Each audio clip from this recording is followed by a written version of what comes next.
Bonjour à tous, nous sommes avec Anne-Catherine Loisier, donc la présidente du Sénat du groupe Cheval. Donc Madame Loisier, vous avez suivi la manifestation et aujourd'hui la réunion dans le monde du cheval avec les hommes politiques.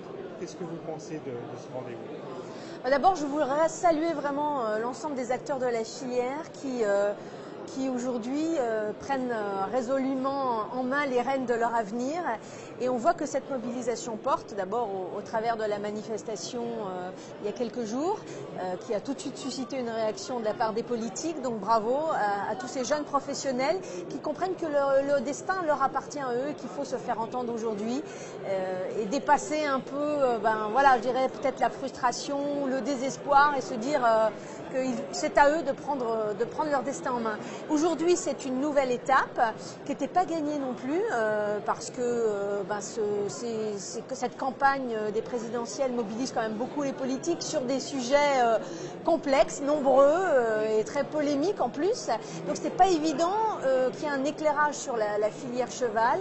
Et l'ensemble des acteurs de la filière ont réussi, je dirais, à capter ces politiques. Aujourd'hui, un bon nombre, je dirais, de politiques de premier plan sont là pour répondre à leurs questions. D'abord pour s'interroger sur la filière cheval, pour dire qu'ils sont attentifs et qu'ils ont pris conscience de l'intérêt économique en termes d'aménagement du territoire, en termes social aussi de cette filière, et qu'ils sont prêts demain à s'engager, à prendre des dispositions pour l'aider à relever les défis et à redémarrer, à repartir dans une logique de croissance. Donc c'est vraiment un moment important.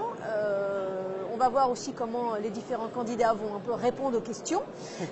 Ça permet aussi de creuser, de voir s'ils connaissent réellement le fond du problème, ou si ils l'ont abordé d'une manière un peu plus superficielle. Donc voilà, un vrai dialogue qui s'engage et qui devra bien sûr se poursuivre après la présidentielle pour passer concrètement à la révision de la TVA et à la mise en place d'une politique cheval au niveau national.